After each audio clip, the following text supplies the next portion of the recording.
Tetapi kalau masalahnya membangun sistem politik yang sehat, nah inilah masalahnya. Karena ini kan memapas regenerasi partai politik yang harusnya dibangun secara lebih sehat. Satu. Kedua, kalau didukung oleh semua partai politik, ya menghilangkan kompetisi yang fair di dalam pemilihan kepala daerah secara langsung. Ngapain kita melakukan pemilihan kepala daerah secara langsung kalau calonnya cuma tunggal atau lawannya lawan ece-ece.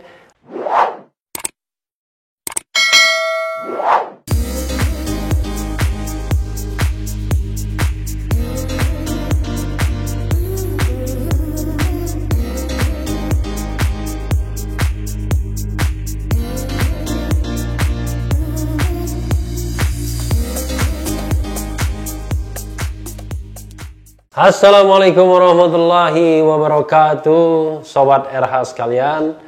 Jumpa lagi kita di channel yang keren ini, Keren Cadas. Sebelumnya saya mau takbiran dulu. Allahu Akbar, Allahu Akbar, Allahu Akbar. La ilaha illallah, Wallahu Akbar. Allahu Akbar walillahil hamd. Allahu Akbar, Allahu Akbar, Allahu Akbar. La ilaha illallah, Wallahu Akbar. Allahu Akbar walillahil hamd. Ya, itu tadi takbir yang saya kumandangkan, Sobat RH sekalian. Karena saat video ini ditayangkan, besok adalah Hari Raya Idul Adha 10 Zulhijjah 1441 Hijriah. Mohon maaf lahir dan batin. Semoga semua pengorbanan kita selama ini, pengorbanan di jalan yang baik, di jalan yang lurus, diterima oleh Allah Subhanahu wa Ta'ala, dan dilipat gandakan pahalanya bagi kita semua. Nah, tetap saya ingin menguber sesuatu, ya. Sesuatu itu lagi-lagi soal Gibran Rakabuming. Menarik memang untuk membahas Gibran ini, dan terbukti Sobat RH sepertinya tetap menunggu bagaimana perkembangan Gibran Rakabuming dalam segenap aspek dan perspektif. Ini saya uber judulnya, Gegara Gibran, pendukung Jokowi satu persatu balik badan. wartaekonomi.co.id, ya. WE Online Jakarta. Satu persatu pendukung Presiden Jokowi di Pilpres 2019 mulai berubah sikap. Mudah-mudahan tidak termasuk Refli Harun, karena Refli dari dulu memang sikapnya begitu saja sesungguhnya, ya. Mereka yang tadinya pecinta berat Jokowi kini berubah menjadi menyerang Jokowi. Kenapa mereka jadi begitu? Ya itulah kalau diperjuangkan orang, ya. Kalau diperjuangkan nilai, tidak masalah. Tapi mungkin mereka memperjuangkan nilai sehingga ketika orang yang mengemban nilainya berubah, ya berubah juga dukungannya, ya. Pada Pilpres 2019, Jokowi tidak hanya didukung banyak parpol dan relawan, tapi mereka yang punya latar belakang akademisi, aktivis, dan artis juga masuk barisan pendukung militan Jokowi. Siapa saja mereka? Pertama, Abdillah Thoha. Wah, ini Abdillah Thoha ini sesungguhnya pentolan Partai Amanat Nasional di pemilu 1999 terutama, ya. Saya ingat betul dia sangat diehard Amin Rais awalnya, tapi belakangan memang berbeda haluan, berbeda jalan. Pada Pilpres lalu, pengamat politik yang juga mantan anggota DPR dari PAN ini masuk dalam golongan fanatik Jokowi. Dukungannya terhadap Jokowi sudah dilakukan sejak Pilpres 2014. Namun belakangan ini Abdillah Thoha getol mengkritik Jokowi. Kritikan itu disampaikannya lewat akun Twitter miliknya @_Abdillah Thoha. Abdillah Thoha ini juga pernah mengomentari tulisan saya yang berjudul Memimpin Penegakan Hukum pada tahun 2017, ya, bulan Oktober, di mana saya memuji dan mengkritik Jokowi. Dia mengatakan kritikan atau tulisan yang fair. Nah, saya senang waktu itu ya komentarnya, karena Abdillah Toha betul-betul membaca, tidak hanya sekedar hanya tahu judul lalu kemudian tiba-tiba bereaksi keras. Salah satu yang paling keras dikritiknya terkait majunya putra sulung Jokowi, Gibran Rakabuming di Pilkada Solo. Kritikan berlanjut terkait kasus buronan Joko Chandra. Dia bilang, penegakan hukum di negeri ini makin gelap. Seorang buronan bisa melenggang di ibu kota sampai sekarang belum tertangkap. Kalau apa yang disampaikan anggota DPR ini benar, negeri ini sakit parah dan harus masuk ICU. Gimana caranya masuk ICU? Luar biasa ya. Tulisnya tadi malam saat mengomentari pemaparan anggota Komisi 3 Beni Kaharman yang menceritakan perjalanan Joko Chandra. Memang luar biasa Joko Chandra ini bisa masuk ke Indonesia dengan membuat KTP elektronik baru ya, pakai joki jangan-jangan. Lalu kemudian bisa mendapatkan surat jalan sebagai konsultan dari Polri. Dalam tulisan bertajuk "Kemana Jokowi akan membawa kita?", Abdillah menceritakan berbagai kekecewaan pada pemerintahan Jokowi. Mulai dari munculnya Perpu Corona, ya, yang sekarang menjadi Undang-Undang Nomor 2 Tahun 2020 ya. Mulai dari munculnya Perpu Corona, lolosnya RUU Minerba. Nah, Undang-Undang Minerba ini yang juga saya kritik keras. Karena terlihat betul lobi konglomerat yang ingin mengeruk kekayaan bumi seterusnya. Padahal bumi, air, dan kekayaan alam yang terkandung di dalamnya harusnya dimiliki oleh negara dan digunakan sebesar-besarnya untuk kemakmuran rakyat. Tidak terjadi di Indonesia dan di rezim Jokowi ini. Juga lahirnya Omnibus Law yang dianggapnya tidak mencerminkan kepentingan rakyat. Dan banyak lagi yang dia sorot. Pendukung Jokowi lain yang sekarang getol mengkritik adalah Ahmad Sahal. Saya senang tuh Ahmad Sahal juga ikut mengkritik ya. Karena sesungguhnya dia intelektual muda ya, yang kritis. Tapi memang kemarin-kemarin sangat fanatik, tapi rupanya muncul juga sifat objektifnya. Cendekiawan muda Nahdlatul Ulama ini bisa dibilang pendukung garis keras Jokowi. Dan tentunya kebanyakan NU ya. Tapi kini Sahal mulai berani melayangkan kritik pada Jokowi. Salah satu yang ia kritik soal Gibran. Menurut dia, cara terbaik dukung Jokowi saat ini adalah dengan mengkritiknya secara terbuka kalau keliru. Kalau saya bukan mengkritik untuk mendukung atau menentang, ya hanya menyampaikan pendapat, ide yang menurut saya benar ya. Tidak peduli kemudian apakah itu kemudian bakal pro pemerintah atau kemudian bakal menentang pemerintah. Yang penting itu adalah jalan demokratis. Ketika saya menyampaikan soal putusan Mahkamah Agung, kubu pemerintah senang semua. Karena saya mengatakan putusan itu tidak berpengaruh terhadap kemenangan Jokowi Ma'ruf. Tapi di lain soal, di lain kesempatan, di lain cerita, di lain isu, saya banyak mengkritik juga. Karena memang ya itulah peran warga negara yang bisa dilakukan ya, karena kita tidak mempunyai kekuasaan in hand, tidak punya kekuasaan di tangan. Yang kita punya adalah mulut atau hati ya, mulut yang berbicara dan hati yang menolak. Tapi kekuasaan kita tidak punya. Bukannya mencari alasan untuk membelanya, fanatisme terhadap Jokowi dengan membela, memujinya secara membabi buta justru akan menjerumuskannya. Saya kira saya setuju ya. Kritik objektif ya, bukan kebencian atau fitnah. Kicaunya lewat akun Twitter miliknya Sahal AS. Dari kalangan selebritis ya, kadang-kadang disebut juga selebriti, kadang-kadang selebritas. Komika yang juga aktivis film Ernest Prakasa sudah lebih dulu putar haluan. Putar haluan itu kalau kapal dia balik arah. Kadang-kadang ke kanan atau ke kiri atau bahkan balik lagi ke pangkalan. Itu yang namanya putar haluan.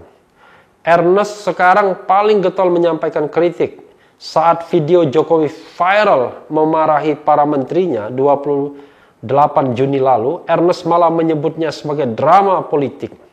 Kini Ernest makin kencang mengkritik Jokowi terkait majunya Gibran di Pilkada Solo.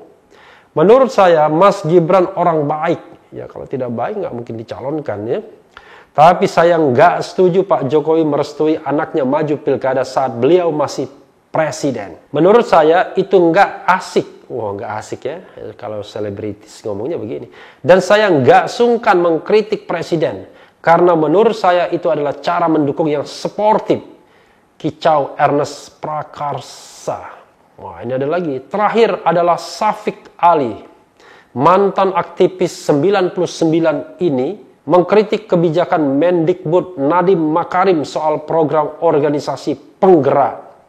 Dia kecewa Nadiem memberi bantuan dana kepada lembaga konglomerat yang akhirnya membuat Muhammadiyah, NU, dan PGRI mundur. Menurut dia, negara wajib menyediakan pendidikan dasar buat semua warganya. Ya memang kewajiban negara adalah mencerdaskan kehidupan bangsa, itu yang jangan lupa ya. Negara belum sanggup, masih jauh. Di saat yang sama kelompok masyarakat serta ormas yang membantu negara menjalankan kewajibannya. Juga guru-guru non-PNS yang bayarannya tak seberapa kini sudah dilupakan. Ya Nadiem memang lagi on fire ya, tapi dalam pengertian on fire, didesak kanan, didesak kiri ya. Kadang-kadang saya berpikir, berhasil dalam suatu segi bisnis, belum tentu bisa memiliki kepemimpinan yang mumpuni, apalagi memimpin kementerian yang bertanggung jawab terhadap pendidikan. Kementerian yang merupakan backbone pemerintahan sekarang ini, karena kan pemerintahan sekarang ini mau membangun sumber daya manusia dan diserahkan kepada anak muda. Oke, tapi anak muda yang pengalamannya sebagai CEO ya, Chief Executive Officer perusahaan di bidang IT. Jokowi ini orang biasa yang makin menjauh dari rakyat biasa. Luar biasa ya. Apalagi sebagian besar menterinya. Periode kedua ini gua udah nggak happy sejak lihat jajaran menteri kicau Syafiq Ali. Ya saya juga kagak happy ya, tapi nggak ada urusan sama saya mau happy mau enggak ya. Yang jelas saya menilai berdasarkan komposisi kementerian, saya menganggap poinnya 6 kurang. Tahun 2014 saja yang dianggap baik, saya bilang poinnya 6. Sekarang poinnya 6 kurang, karena terlalu banyak kompromi politiknya. Tapi kalau ditanyakan pada pendukung fanatik Jokowi, waduh itu benar ya, susah ya. Kita tidak bisa membenarkan menurut saya hal-hal yang keliru. Tapi kalau kita memakluminya sebagai sebuah percaturan politik, it's okay. Tapi secara akademis kan harusnya lebih hitam putih ya. Misalnya ada menteri, dulu menteri tidak boleh rangkap jabatan. Tapi tiba-tiba rangkap jabatan boleh sekarang. Lah, kok Presiden Jokowi tidak lebih percaya diri pada periode kedua? Dulu semua menteri silakan pilih mau jadi ketua umum parpol atau mau menjadi menteri. Tapi sekarang bisa rangkap. Ada Erlangga Hartarto yang merangkap sebagai ketua umum Golkar, bahkan di-endorse, didukung oleh Presiden Jokowi ya, ketika berhadapan dengan Bambang Susatyo ya. Itu adalah cerita yang orang tahu semua. Kalau dukungan istana lebih kepada Erlangga Hartarto, bukan kepada Bambang Susatyo. Demikian juga ya P3. Ketika pergantian dari Romahur Muzi ke Soeharto Monoarfa, ya endorsement dari istana. Terbukti Soeharto Monoarfa kemudian menjadi menteri. Ya.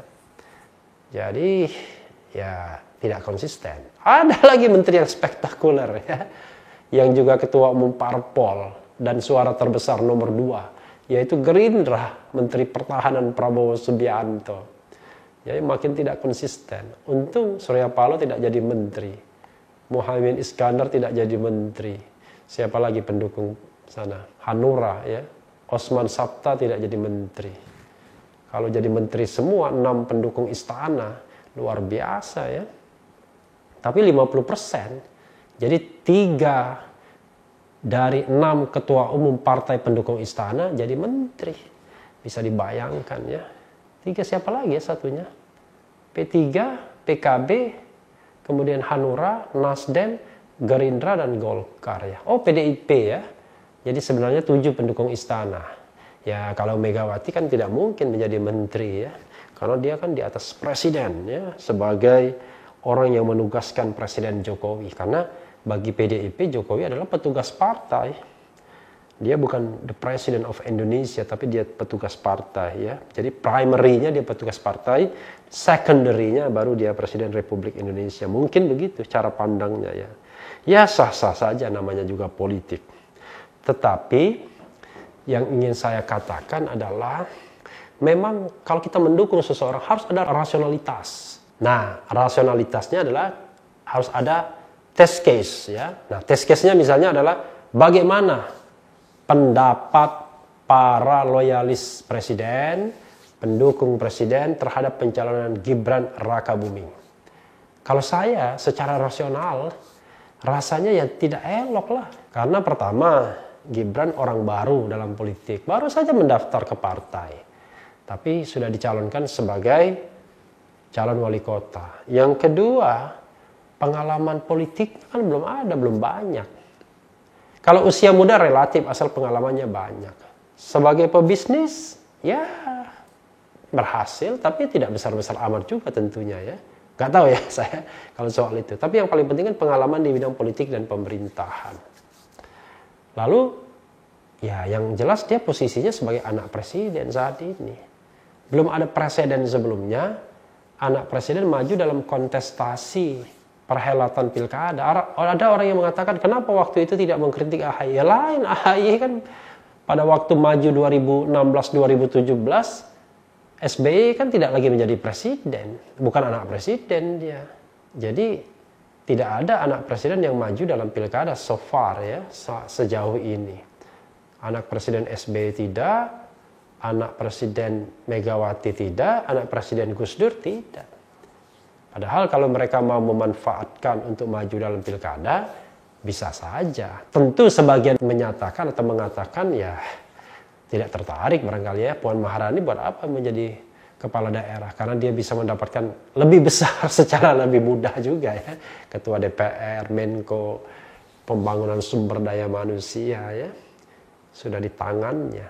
Jadi tidak heran kalau orang-orang rasional semacam Abdillah Thoha, Ahmad Saal, Ernest Prakasa, Sapich Ali gitu ya, mereka kemudian mengkritik karena memang di akhir-akhir masa pemerintahan ya, cenderung memang pemerintah itu makin dia mendapatkan jalan yang terang ya menuju akhir pemerintahan yang baik, yang bagus, yang meninggalkan legacy dan contoh yang baik, atau dia terjebak kepada hal-hal yang barangkali tidak terlalu positif. Misalnya politik klan ya, membangun klannya.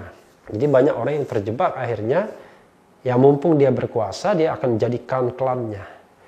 Untungnya apa ya kemarin itu, ipar Presiden Jokowi atau sepupu, nanti kita cek lagi, dilarang maju dalam pemilihan bupati di Gunung Kidul. Tapi orang mengkritik, giliran anaknya boleh, kenapa ininya tidak boleh? Tapi ya serba salah juga, kalau dibolehkan ya tambah kritiknya keras. Jadi persoalannya bukan boleh dan tidak boleh, tetapi apakah pantas dan tidak pantas. Apakah membangun sistem politik yang sehat atau tidak, seperti yang sudah pernah saya sampaikan kan. Kalau boleh pasti boleh karena hak warga negara. Kalau pantas dan tidak pantas relatif. Tetapi kan kritik orang, wah ini orang belum punya pengalaman, kita kan mencari orang yang siap. Orang yang ready sudah ada, kok mencari orang yang masih coba-coba. Tetapi kalau masalahnya membangun sistem politik yang sehat, nah inilah masalahnya. Karena ini kan memapas regenerasi partai politik yang harusnya dibangun secara lebih sehat. Satu. Kedua, kalau didukung oleh semua partai politik, ya menghilangkan kompetisi yang fair di dalam pemilihan kepala daerah secara langsung. Ngapain kita melakukan pemilihan kepala daerah secara langsung kalau calonnya cuma tunggal atau lawan ece-ece, lawan Bajo ya. Bajo itu adalah Bagio Suparjo. Nah, memang ada calon yang mendekati PKS agak serius sedikit, tapi PKS nggak cukup kursinya 20%. Makanya saya katakan, hilangkanlah threshold di dalam pilkada itu. Baru kita akan mencapai kompetisi yang sehat. Hilangkanlah threshold dalam pemilihan presiden, baru kita akan mencapai kompetisi yang sehat. Sambil mempersiapkan infrastruktur berpemilu yang sehat, luber dan jurdil. Bagaimana anti money politics, anti candidacy buying, ada effective electoral law enforcement, ada instrumen-instrumen pencegahan yang kuat, yang solid. Semua prakondisi itu tidak tercapai dalam pemilu Indonesia. Penyelenggaranya berpihak, punya kepentingan, pasca menjabat ditarik ke istana, susah. Atau ditarik partai politik pemenang. Begitu juga Bawaslu-nya. Setelah selesai ada jadi broker PAW, broker partai politik, lalu kemudian dicokok oleh KPK. Rusak kita semuanya. KPU-nya bermasalah, Bawaslu-nya bermasalah, di daerah juga bermasalah, berpihak dan lain sebagainya. Karena itu, kalau kita mau membangun sistem yang sehat, tidak ada cara lain. Presiden Jokowi harus mendharma baktikan tenaga spiritnya 4 tahun terakhir ini untuk membangun sistem politik yang sehat. Tapi bagaimana mau membangun sistem politik yang sehat kalau dia tidak menunjukkan hal tersebut ketika membiarkan pencalonan Gibran dan Bobi Nasution? Ya, terserah saja kalau para loyalisnya mau mengkritik balik ya, tetapi itulah rasionalitas seorang warga negara rasanya ketika melihat fenomena Gibran dan fenomena Bobi Nasution.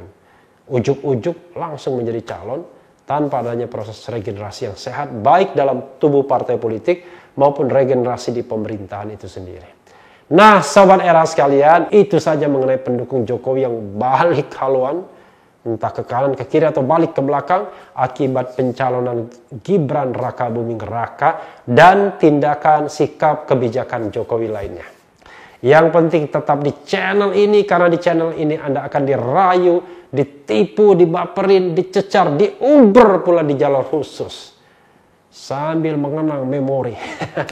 Mengenang omongan Refli boleh juga. Memahami omongan Refli boleh juga. Ya. Menyimak omongan Refli boleh juga. Yang penting tetap di channel ini, karena channel ini adalah channel yang mengancam, memeras dan membenci. Jangan lupa subscribe, like, comment, and share. Ciao.